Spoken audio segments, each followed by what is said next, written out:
Il y a une phrase qui brûle. Ah oui, l'enlèvement, parmi les événements de l'eschatologie, il y a plusieurs événements, il y a des signes précurseurs, il y a l'enlèvement, il y a les tribulations, grandes tribulations, millénaires. Tout ça, ce sont des événements eschatologiques. Donc simplement comme ça qu'il faut comprendre que l'enlèvement, c'est l'un des événements eschatologiques. C'est un événement qui viendra récupérer l'Église pour l'amener à festoyer et accomplir avec le mariage qu'on a toujours fait allusion. Que Jésus, mon mari, mon époux, et maintenant nous sommes au contraire l'ère actuelle, nous sommes fiancés. Il y a une phrase qui brûle. Compris notre mariage. Oh, il est difficile à l'époque, imaginez par exemple, ce sera un moment où pour manger, il faut accepter un seau. Pour manger, il faut y avoir de telles marques, telles marques. Si tu n'as pas, tu manges pas. Tu ne sauras pas s'y porter. Il y a beaucoup de choses que nous devons ici aujourd'hui sur la terre. Nous supportons tout simplement parce que le Saint-Esprit nous aide dans nos faiblesses. La Bible le dit. Il nous aide dans nos faiblesses. Mais là, il n'y aura plus le Saint-Esprit ni la grâce. C'est l'homme lui-même qui doit agir. Donc ce n'est pas facile. Mais au moins, la prophétie va tout droit vers Israël. Jésus fait que jamais nous touche.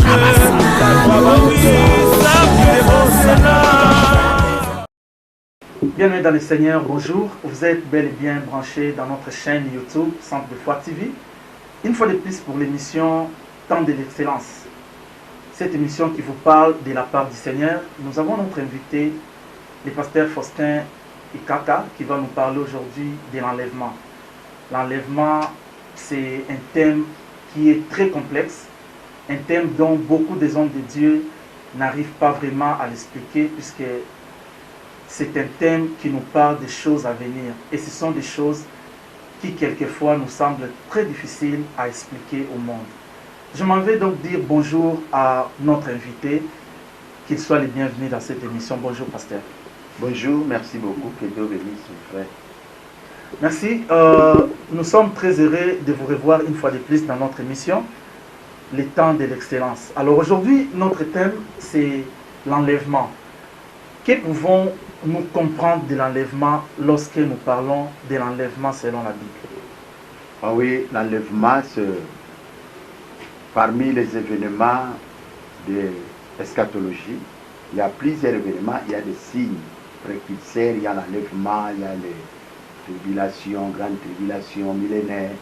Tout ça, ce sont des événements eschatologiques. Donc simplement comme ça qu'il faut comprendre que l'enlèvement, c'est l'un des éléments ou des événements eschatologiques.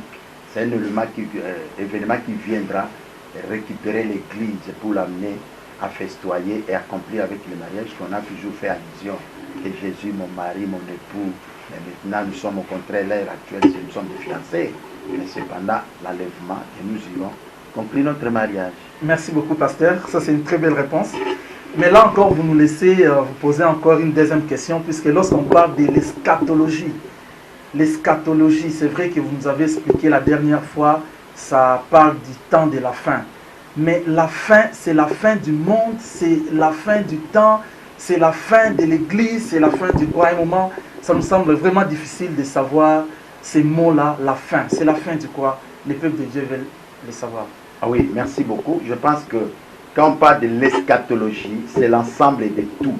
C'est pourquoi je viens de dire l'enlèvement, c'est l'un des événements. Dans l'eschatologie, il y a plusieurs événements. Alors, parmi tant d'autres événements, il y a aussi le fin du temps et la fin du monde. La fin du temps, c'est ce que nous appelons la fin système. C'est juste un enlèvement. Le système actuel, que les hommes le veuillent ou pas, c'est un système qui va s'arrêter. Il y aura un nouveau système qui va s'imposer sur la terre. Alors, cette fin-là, pour nous les chrétiens, on le considère comme enlèvement. Et quand l'Église partira, c'est la fin du système actuel et il y aura des systèmes qui vont continuer. C'est de là où on parle de fin du temps. Mais maintenant, la fin du monde, c'est juste après tous les événements eschatologiques. Et lorsque nous serons dans la Nouvelle Jérusalem, dans l'éternité, c'est là où on parle de fin du monde. Mais ici, nous sommes en train de parler de fin du temps, qui est juste un événement qui va arrêter le système du monde actuel. Voilà un peu. Merci beaucoup, pasteur. Et la fin du monde, la fin du temps. Lorsque quelqu'un prie déjà, il est dans l'église, et qu'il a reçu Jésus comme son Seigneur et Sauveur, j'espère que les paris du salut est déjà gagné. Pour lui, c'est fini. Il entre dans l'église.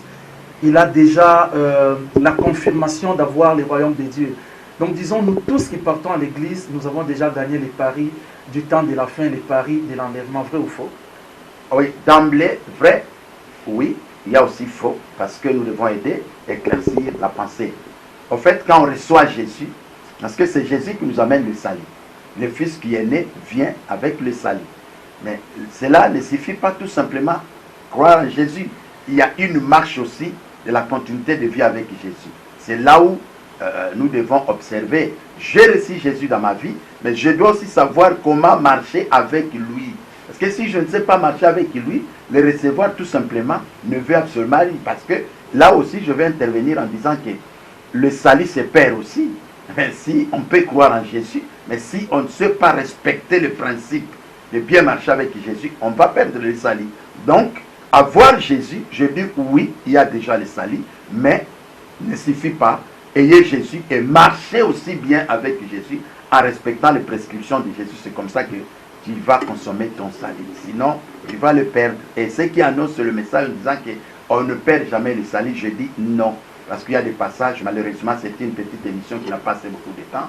On pouvait, n'est-ce pas, débattre tout autour de ça. Mais le salut, on l'obtient que par Jésus tout seul.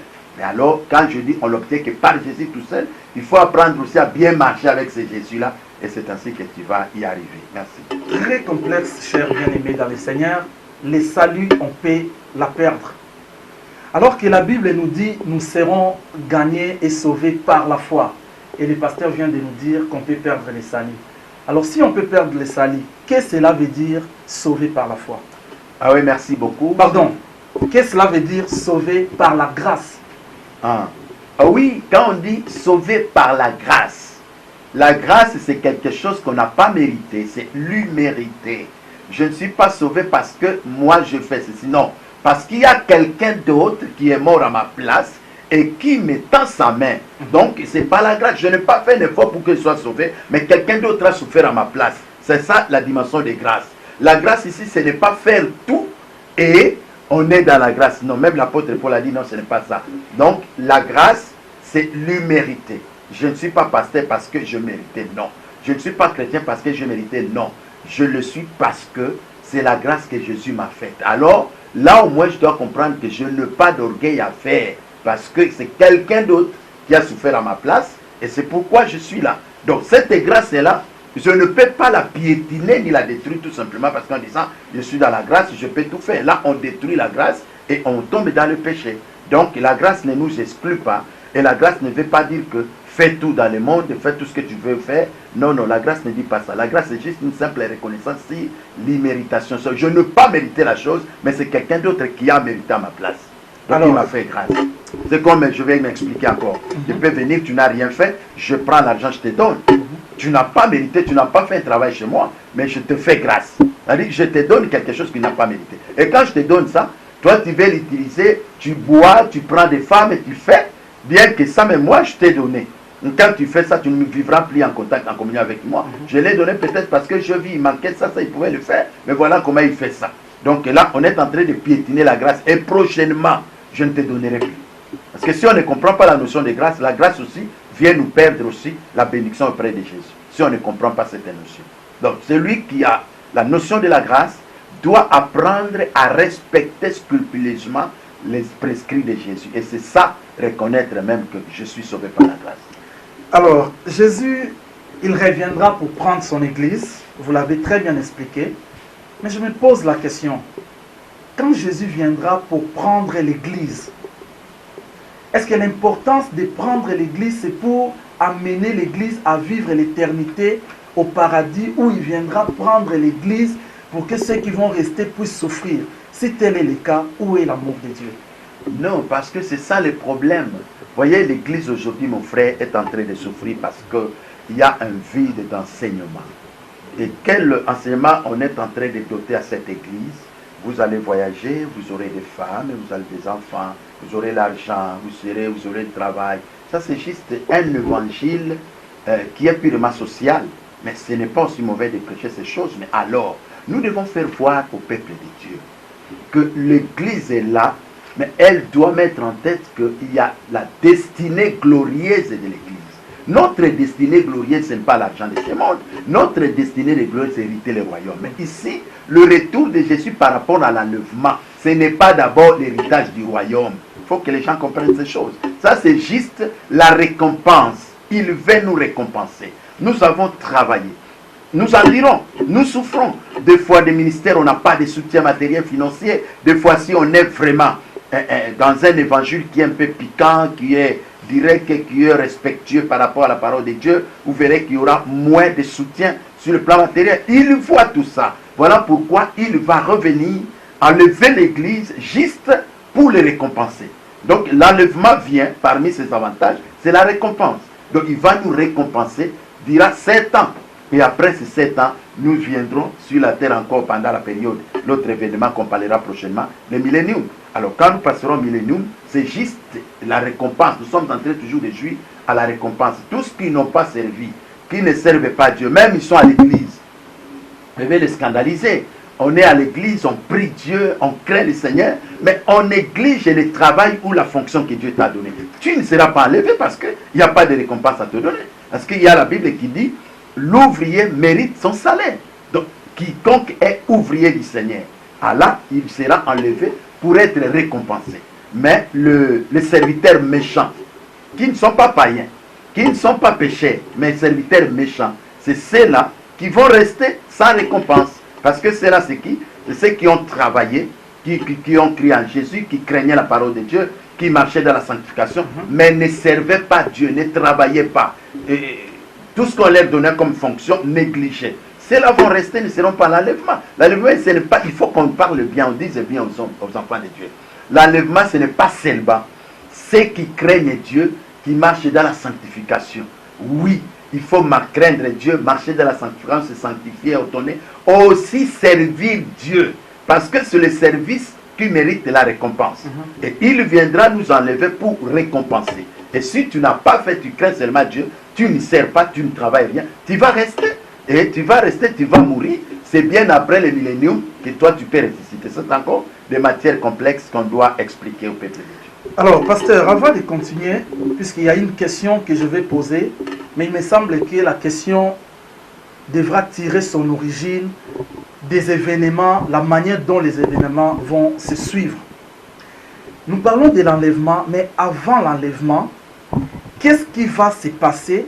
Qu'est-ce qui va donner accès à l'enlèvement? Puisque maintenant, là, nous sommes en train de parler des événements précurseurs de l'arrivée, les événements qui vont arriver avant l'arrivée de Jésus.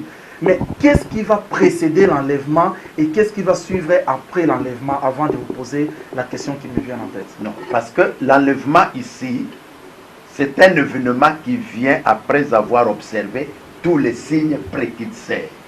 Et à l'heure actuelle, tous qui lisent, tous qui ont la prophétie, ont la même lecture que moi, que tous les signes précurseurs sont réunis. Et maintenant, rien n'empêche l'enlèvement. C'est pourquoi nous disons veillons.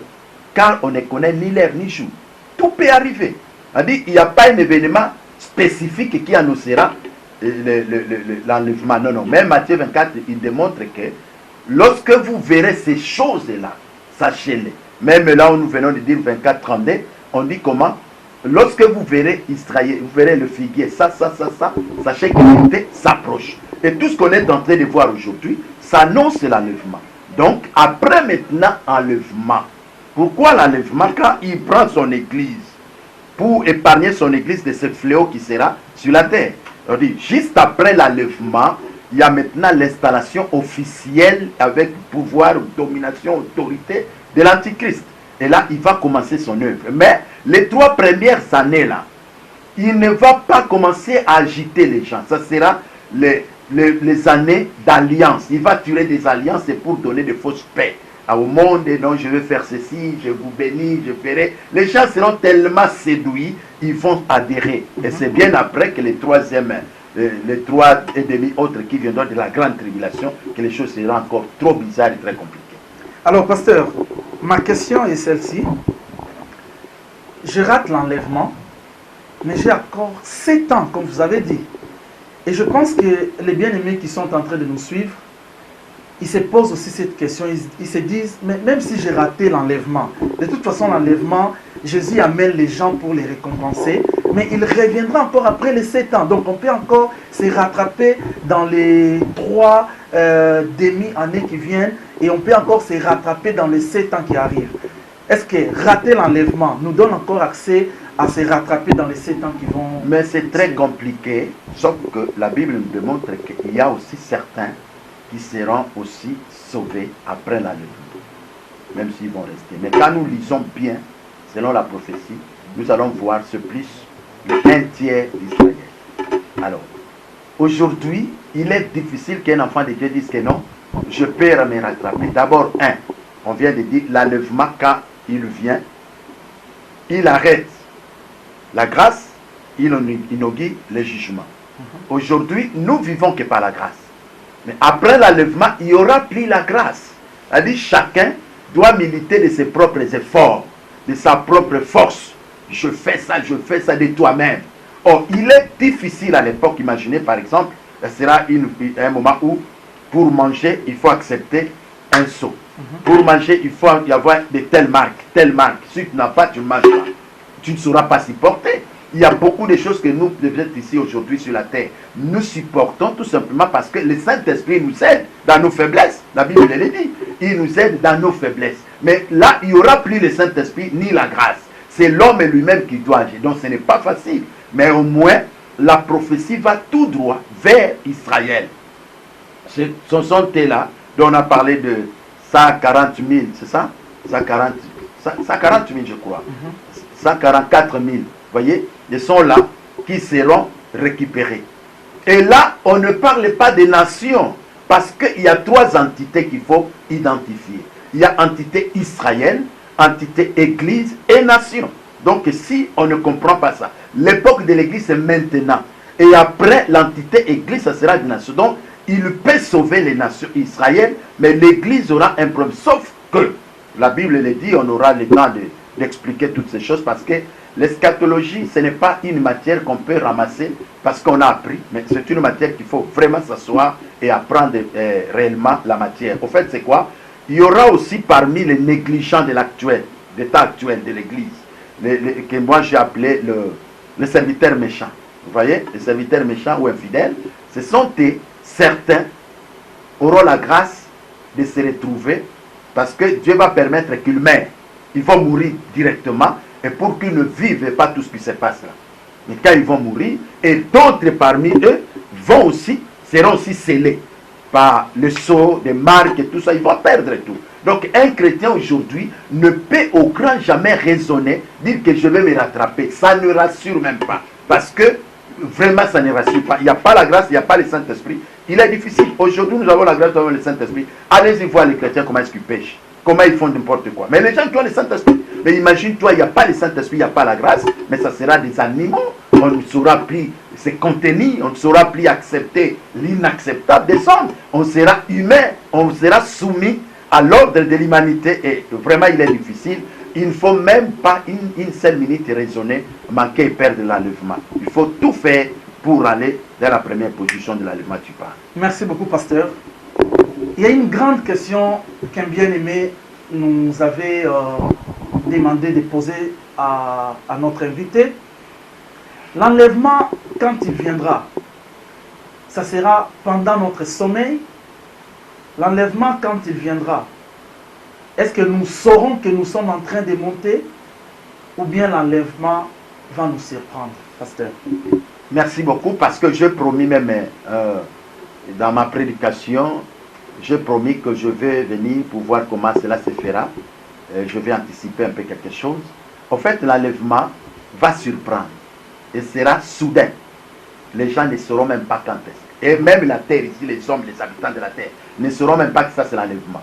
Il y aura des recherches partout, il y aura des télés, des radios, des ondes qui vont parler de Facebook, tout ça qui vont parler, il y a telle disparition, telle disparition. Là, le monde va s'arranger comme ils se sont arrangés le jour de la mort de Christ, de la résurrection de Christ, pour que la chose soit étouffée. Mais il n'y a que les chrétiens, voyez, ceux qui prient aujourd'hui, nous annonçons la trompette qu'on est en train de donner, il n'y a que les chrétiens qui comprendront, ah, c'est l'enlèvement. Parce que ça va surprendre, personne ne connaît.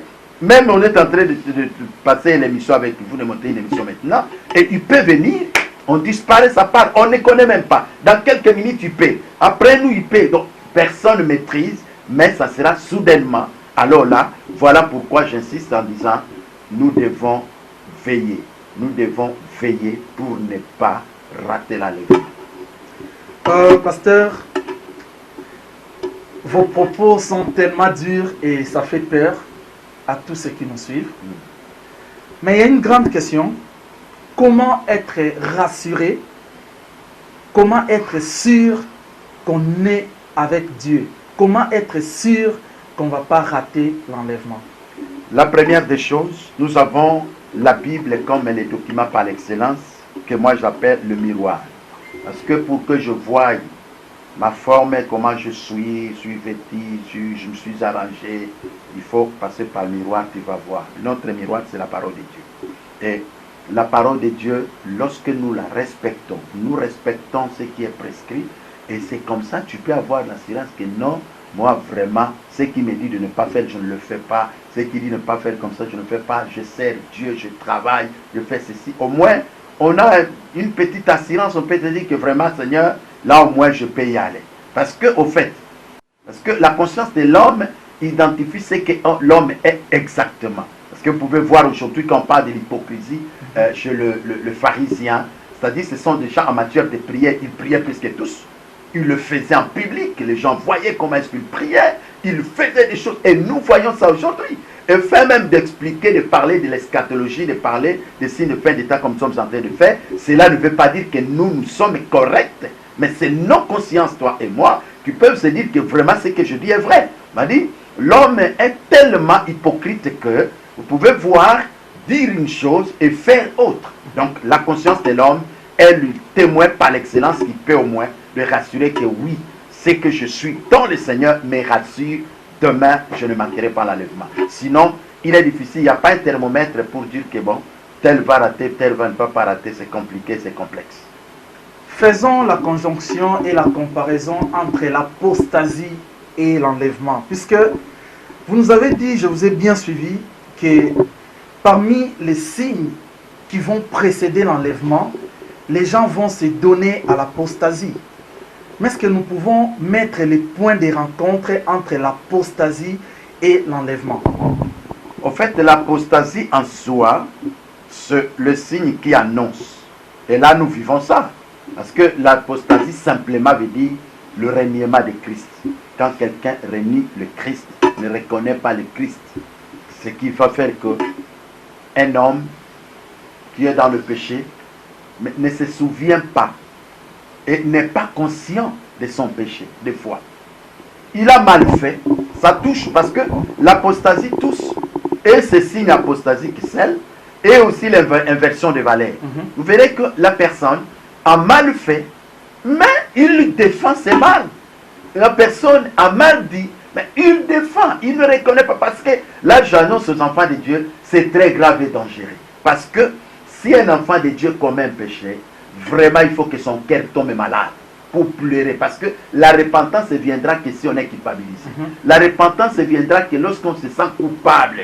Mais l'apostasie fera de sorte que l'homme ne soit plus coupable. Qui trouve que ce que je fais est excellent. Même si tout le monde voit que c'est mauvais. Ça c'est l'apostasie. Alors ça c'est un signe important. C'est pourquoi moi j'ai toujours demandé aux enfants de Dieu, il faut beaucoup prier que Seigneur, à tout moment que je commets un mal, il faut que je n'ai pas la paix. Parce que le Saint-Esprit doit travailler. Donc vous savez tout ça pourquoi? Quand il y a l'apostasie, le Saint-Esprit est attristé, il ne fait plus rien. Il est attristé, il est outragé. Donc il ne fait plus rien, tu deviens un homme normal. Et tu deviens un apostat. Alors, l'enlèvement c'est juste, viens prendre et aller avec les gens pour qu'ils ne soient plus associés par tout ce qui va se passer sur la terre. Vous voyez? Alors, il l'enlève. C'est-à-dire, lorsque nous disons que nous aimons Dieu, moi j'annonce aux amis, aimons Dieu parce que Dieu nous aime. Amen. Donc, je l'aime parce qu'il m'aime. Il ne m'aime pas parce qu'il m'a donné seulement Jésus pour que je croie en Jésus. Tout simplement parce qu'il voit même le danger qui viendra pendant la tribulation. Mais il va nous enlever pour qu'on ne souffre pas de ces choses. Ça, c'est un amour exceptionnel. Voilà pourquoi ça doit nous amener à s'attacher à ces dieux pour vivre ça. Mais l'apostasie, c'est un élément où nous devons beaucoup prier et prendre vraiment l'option de dire non à cet esprit d'apostasie qui détruit, qui annonce tout simplement l'enlèvement. Les enseignements de l'Antéchrist, les enseignements qui vont nous pousser à croire aux mensonges du diable. Les enseignements de l'Antéchrist, ce sont les enseignements que nous vivons déjà en ces temps-ci. Pasteur, est-ce que vous pouvez nous dire comment savoir que tel enseignement ou telle doctrine appartient à l'Antéchrist? Et face à ces enseignements ou face à cette doctrine, qu'est-ce que les enfants de Dieu doivent faire? Matthieu chapitre 24 est tellement clair du 1er jusqu'au 50e verset. Trop clair. Les disciples posent la question à Jésus. Mais, maître, parce qu'ils ont vu des constructions, ils ont vu des choses exceptionnelles. Il dit, mais comment alors on saura? C'est pareil avec la question.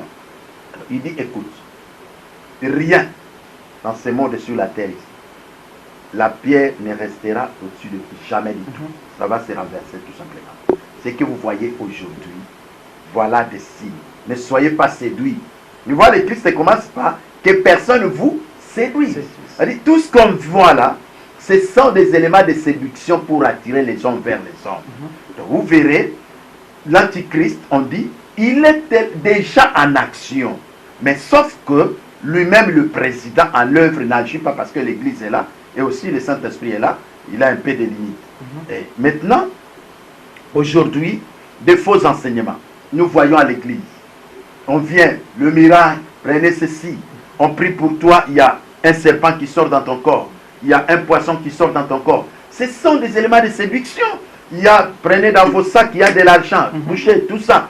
Quand nous voyons ces choses ne se vérifient pas dans la Bible, tout ce qui n'est pas qui ne se vérifie pas dans la Bible, ne gobons pas. Ne disons pas parce qu'on a cité Dieu. On peut parler de Dieu sans avoir la capacité d'être envoyé par Dieu. Donc Dieu, c'est la parole. Lorsque nous sommes dans la parole, nous voyons le miracle existe. Parce que les gens, des fois, il y a une sœur qui m'a dit, oh papa, on m'a dit que toi tu n'aimes pas de prophéties. C'est pourquoi. Non, non, ça c'est, vous vous trompez. La prophétie est biblique. Mais je n'aime pas les prophéties des hommes. Parce que même l'apôtre Paul dit, il nous donne un message dans un Thessaloniciens. Il dit quoi? Lorsque vous recevrez des prophéties, il faut faire quoi? Il faut l'examiner. On commence à soumettre toutes les prophéties à l'examen pour savoir sa quintessence, c'est-à-dire d'où vient cette prophétie. Or, sans ignorer, toutes les prophéties, révélations que nous recevons, il y a trois sources. Il y a la source de l'homme. L'homme, par son intelligence, peut donner un message exact aussi. Il y a la source diabolique, où Satan, le diable aussi, donne une prophétie. Et il y a aussi l'homme, il y a aussi Dieu lui-même. Donc, quand il y a la prophétie, nous devons l'examiner. Il y a des gens qui font des prophéties ici, et vous verrez comment ils séduisent les hommes. Là où on prêche la parole, on dit, écoutez, convertissons-nous, faisons ceci. Les gens n'aiment pas, c'est l'inversion de valeur. Donc, lorsqu'on verra toutes ces choses-là, ce n'est pas compliqué. Une église où la parole est prêchée, les membres de cette église ne souffrent pas à chercher quelle est la vraie prédication ou la vraie prophétie. Ils savent eux-mêmes que ça ne vient pas de Dieu parce que ça ne se vérifie pas dans la Bible. Et nous devons rester fidèles à la parole de Dieu. Que Dieu soit loué, pasteur. Merci beaucoup. Vous étiez nombreux à nous suivre sur notre chaîne YouTube Centre des Foi TV. C'était l'émission Temps de l'excellence. Nous voulons poser la dernière question qui nous vient de Londres. Une sœur a posé la question pour savoir, les sœurs qui ont mis des mèches, les sœurs qui ont mis les make-up, paraît-il, ils vont rater l'enlèvement parce que la Bible interdit tout ça. Non, non, ça ce sont des enseignements des hommes. Ça c'est enseignement social, socio-culturaux, religieux. Là, on ne peut pas aller comme ça. Vous savez, le problème c'est quoi? Nous devons comprendre que on peut mettre de mèches, on peut mettre de bijoux, on peut mettre de ceci. Ce n'est pas ça ce qui fait dire que tu crains Dieu ou tu ne crains pas Dieu. Donc la crainte de Dieu est dans le cœur de l'enfant de Dieu. La mèche, ce n'est que la vie humanitaire qui n'engage pas la vie de foi. La vie de foi, c'est le cœur, c'est la disponibilité. Moi, je ne vois pas, par rapport à l'esthétique, on met sa mèche, on a péché à quel niveau? Par rapport à l'esthétique, on met son bijou, on a péché à quel niveau? Là, il ne faut pas désorienter les enfants de Dieu. Ce n'est pas ça. Le vrai problème, qu'on s'accroche à la parole pure et qu'on soit saint, qu'on se convertisse, qu'on fasse ce qui est droit selon Dieu. Ce n'est pas l'habillement qui ne sauve jamais et n'amène jamais au ciel. Merci beaucoup, pasteur. Notre émission a pris fin.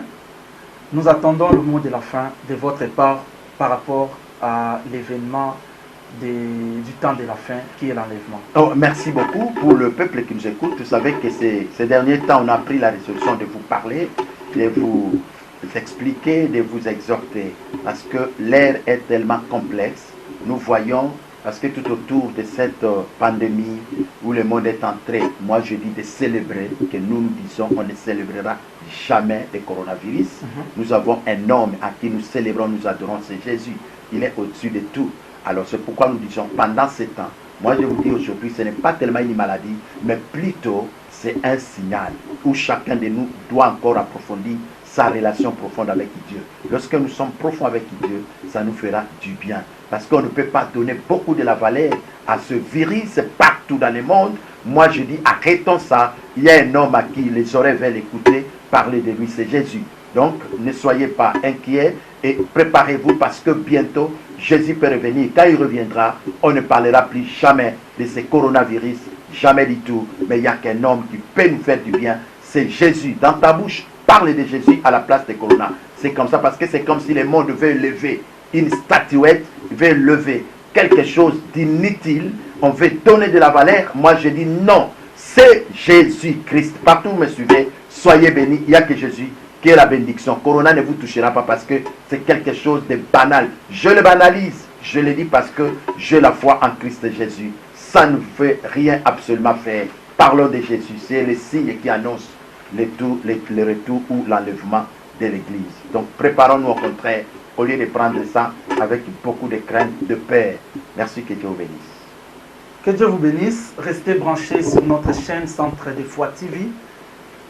Et à très très bientôt.